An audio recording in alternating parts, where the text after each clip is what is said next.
But we don't feel that, do we, ordinarily? What we feel instead is an identification of ourselves with our idea of ourselves, or I would rather say with our image of ourselves.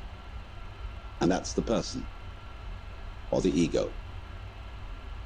You play a role. You identify with that role. I play a role. It's called Alan Watts. And I know very well that that's a big act. I can play some other roles besides Alan Watts, if necessary. But I find that this one is better for making a living. 100, 110, 120. But I assure you, it's a mask, and I don't take it seriously. 140, decision, rotate. You know, the idea of my being a kind of messiah or guru or savior of the world just breaks me up. As I know me. So it's very difficult to be holy in the ordinary sense. So I know I'm not that. But most of us are taught to think that we are whom we are called. And when you're a little child and you begin to learn a role, and your parents and your peers approve of your being that, they know who you are. You're predictable. So you can be controlled. But when you act out of role and you imitate some other child's behavior, everybody points the finger and says, you're not being true to yourself. Johnny, that's not you, that's Peter.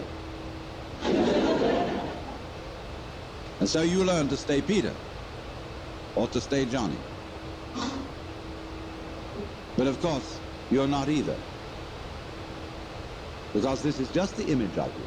It's as much of you as you can get into your conscious attention, which is precious little. Your image of yourself contains no information about how you structure your nervous system. It contains no information about your blood chemistry. It contains almost no information about the subtle influences of society upon your behavior. It does not include the basic assumptions of your culture, which are all taken for granted and unconscious. And you can't find them out unless you study other cultures to see how their basic assumptions differ. It includes all kinds of illusions that you're completely unaware of, as, for example, that time is real, and that there is such a thing as a past, which is pure hokum. But nevertheless, all these things are unconscious in us, and they are not included in our image of ourselves, nor, of course, included in our image of ourselves is there any information about our inseparable relationships with the whole natural universe. So, this is a very impoverished image. When you ask a person, what did you do yesterday? They'll give you a historical account of a certain number of events in which they participated, and a certain number of things which they saw, used, or were clobbered by. But realize at once that this history leaves out most of what happened. I, in trying to describe what happens to me this evening, will never be able to describe, because there are so many people here, that if I were to talk about everyone whom I've seen, what they were wearing, what color their hair was, what sort of expressions they had on their faces, I would have to talk till doomsday. So instead of this rich physical experience, which is very rich indeed, I have to attenuate it in memory and description to saying, oh, I met a lot of people in Philadelphia. And there were men and there were women, and lots of them were young and some of them were old. You know, it's the most utterly impoverished account of what went on. So therefore, in thinking of ourselves in this way, what I did yesterday, what I did the day before, in terms of this stringy, mangy account, all I have is a caricature of myself. And you know, the caricaturist doesn't draw you all in. He just puts certain salient features whereby people will recognize you. It's not a skeleton. So we are, as it were, conceiving ourselves as a bunch of skeletons. And they got no flesh on them, just a bunch of bones. And no wonder we all feel inadequate. We're all looking for something, to the future, to bring us the goodie. We know we ought to have. There's a golden goodie at the end of the line somewhere. There's a good time coming, be it ever so far away, that one far-off divine event which all creation moves. We hope. And therefore we say of something that's no good, it has no future. I would say it has no present. But everybody says it has no future. Now, here we are, as it were, psychically starved. And always, therefore, look, seeking. And this confused seeking is going on everywhere. We don't know what we want. Nobody knows what they want. We say, yes, we think of what we want in vague terms. Pleasure, money, wealth, love, fulfillment, personal development. But we don't know what we mean by all that. The person really sits down to figure out, write a long essay, 20 pages, on your idea of heaven. It'll be a sorry production. You could see it already in medieval art, whether it did depictions of heaven and hell. Hell is always much better than heaven. Although it's uncomfortable, it's a sadomasochistic orgy. Wowee, hell is really rip-roaring. Whereas all the saints in heaven are sitting...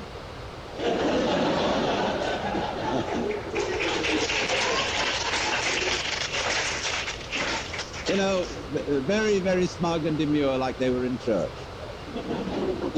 And you see also the multitudes of the saved. Instead of this writhing, wormy thing, you can see all their heads, which the artist has drawn to abbreviate them, just the tops of their heads in masses. They look like cobblestone street. Flattened out. So, what has happened then is this. That our eye is an illusion. It's an image. And it is no more ourself than an idol is the Godhead. But we say, it can't be so because I feel I really exist. It isn't just an idea in my head, it's a feeling. I feel me. Well, what is it that you feel when you feel I? Well, what is it that you feel when you feel I? I'll tell you. What do you do when somebody says, pay attention? What is the difference between looking at something and taking a hard look at it? Or between hearing something and listening intently? What's the difference? What's the difference between waiting while something goes on and enduring it? Why? The difference is this, that when you pay attention, instead of just looking, you screw up your face, you frown and stare. That is a muscular activity around here. When you will, you grit your teeth or clench your fists.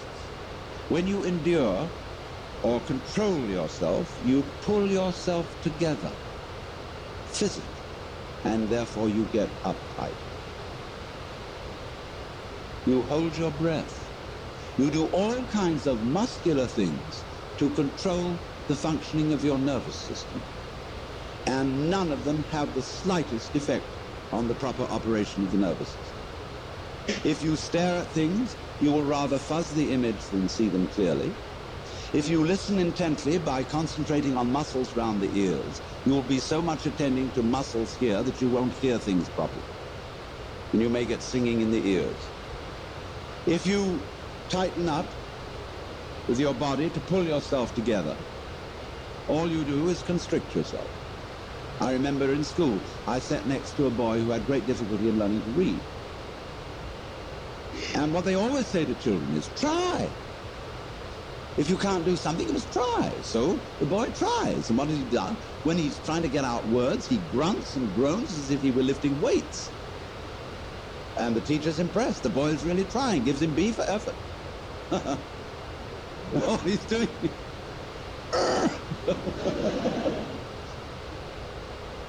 Has nothing to do with it. Now, we all make this muscular strain with the thought that it's achieving psychological results. The sort of psychological results it's intended to achieve. Now, all this amounts to is it's like you're taking off in a jet plane. You're going a mile down the runway and the thing isn't up in the air yet. You get nervous. So you start pulling at your seatbelt. That's what it is. Now, that is a chronic feeling. We have it in us all the time, and it corresponds to the word I. That's what you feel when you say I. You feel that chronic tension. Because when an organ is working properly, you don't feel it. If you see your eye, you've got cataract. If you hear your ears, you've got singing in your ears, getting in the way of hearing. When you are fully functioning, you are unaware of the organ. When you're thinking clearly, your brain isn't getting in your way. Actually, of course, you are seeing your eyes in the sense that everything you see out in front of you is a condition in the optic nerves at the back of the skull. That's where you're aware of all this. But you're not aware of the eye as the eye. I'm talking about the optical eye. So when we are aware of the ego eye, we are aware of this chronic tension inside ourselves. And that's not us. It's a futile tension. So when we get the illusion, the image of ourselves, married to a futile tension, you've got an illusion married to a futility. And then you wonder why I can't do anything. Why I feel in the face of all the problems of the world impotent. And why I somehow cannot manage to transform I. Now here we get to the real problem. Because we're always telling each other that we should be different. Now, I'm not going to tell you that tonight. Why not? Because I know you can't be. Nor can I. That may sound depressing, but I'll show you it isn't. It's very heartening. But everybody, you see, who is at all sensitive and awake to their own problems and human problems is trying to change himself. We know we can't change the world unless we change ourselves. If we're all individually selfish, we're going to be collectively selfish. If we don't really love people and only pretend to, somehow we've got to find a way to love. After all, it's said in the Bible, thou shalt love the Lord thy God and your neighbor as yourself. You must love. Yeah, we all agree. Sure. But we don't. In fact, one psychologist very smartly asked a patient, with whom are you in love against?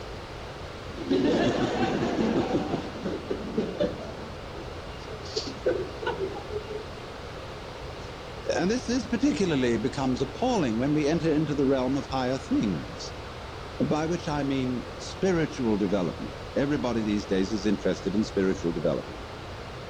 And wisely, because we want to change our consciousness. Many people are well aware that this egocentric consciousness is a hallucination. And that they presume it's the function of religion to change it. Because that's what the Zen Buddhists and yogis and all these people in the Orient are doing. They're changing their state of consciousness to get something called satori, or mystical experience, or nirvana, or moksha, or what have you. And everybody around here is really enthused about that, because you don't get that in church. I mean, there have been Christian mystics, but the church has been very quiet about them. In the average church, all you get is talk. There's no meditation, no spiritual discipline. They tell God what to do interminably, as if he didn't know. And then they tell the people what to do, as if they could or even wanted to. And then they sing religious nursery rhymes.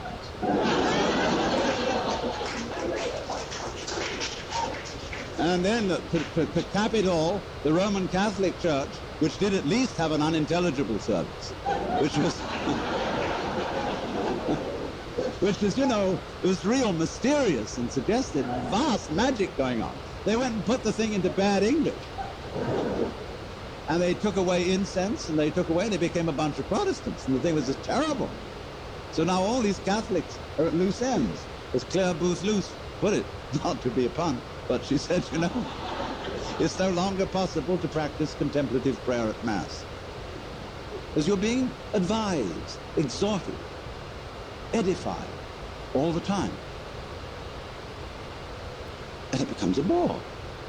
Think of God, listening to all those prayers. Talking about grieving the Holy Spirit. It's just awful. People have no consideration for God at all.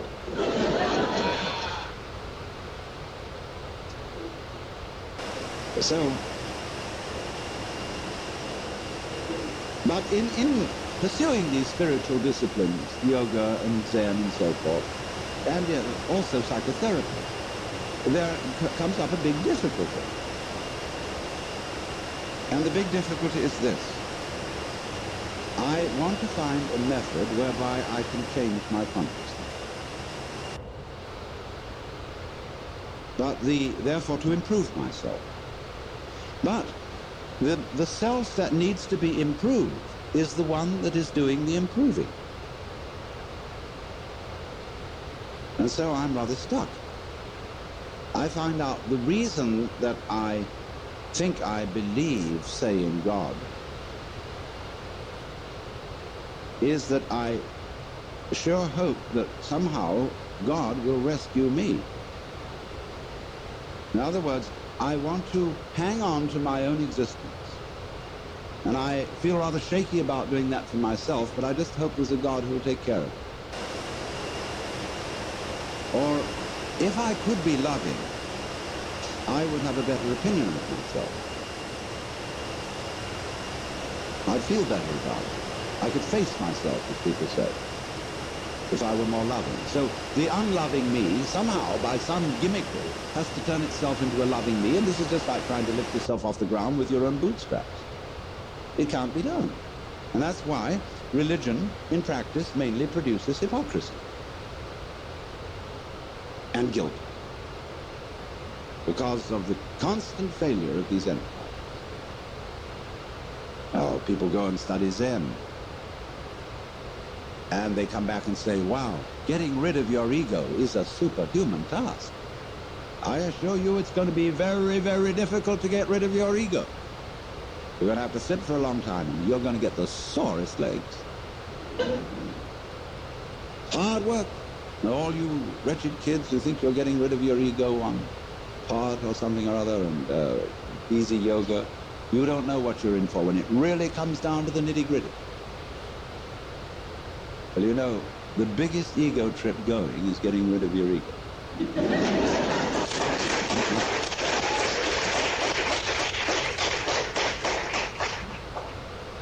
And the joke of it all is your ego doesn't exist. There's nothing to get rid of. It's an illusion, as I tried to explain. But you still want to ask how to stop the illusion. Well, who's asking?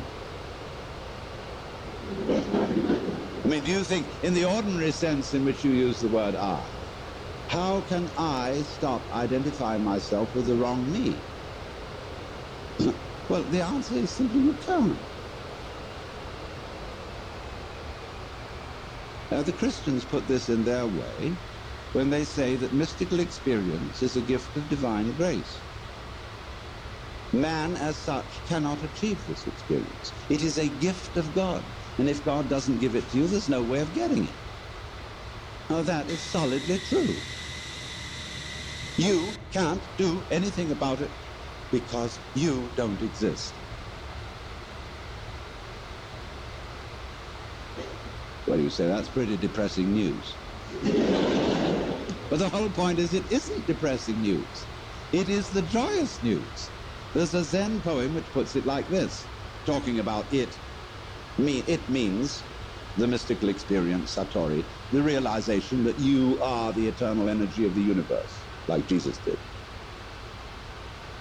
It says like this: you cannot catch hold of it, nor can you get rid of it. In not being able to get it, you get it. When you speak, it's silent. When you are silent, it speaks.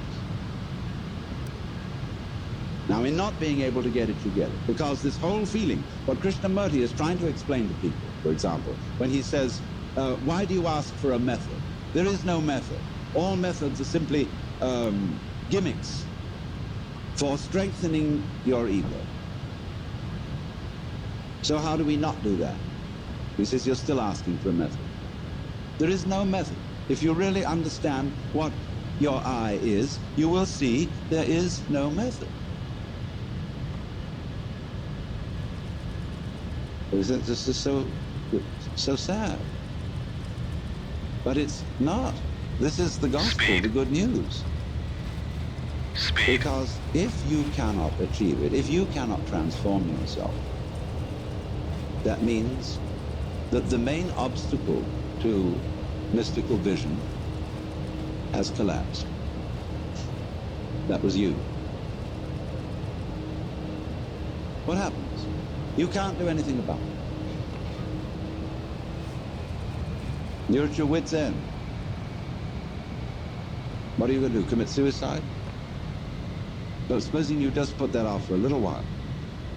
Wait and see what happens. You can't control your thoughts. You can't control your feelings, because there is no controller. You are your thoughts and your feelings. And they're running along, running along, running along. Just sit and watch them. There they go. You're still breathing, aren't you? Still growing your hair? Still seeing and hearing? Are you doing that? I mean, is breathing something that you do? Do you see? I mean, do you organize the operations of your eyes? Know exactly how to work those rods and cones in the retina? Do you do that? It's a happening. It happens. So you can feel all this happening. Your breathing is happening. Your thinking is happening. Your feeling is happening. You're hearing, you're seeing. The clouds are happening across the sky. The sky is happening blue. The sun is happening shining. There it is. All this happening. And may I introduce you? This is yourself. This begins to be a vision of who you really are. And that's the way you function. You function by happening, that is to say, by spontaneous occurrence. And this is not a state of affairs that you should realize. I cannot possibly preach it to you, because the minute you start thinking, I should understand that, this is this stupid notion again that I should bring it about, when there is no you to bring it about. See, that's why I'm not preaching. You can only preach to egos. All I can do is to talk about what is. It amuses me to talk about what is because it's wonderful. I love it, and therefore I like to talk. If I get paid for it, then I make my living. And sensible people get paid for doing what they enjoy doing.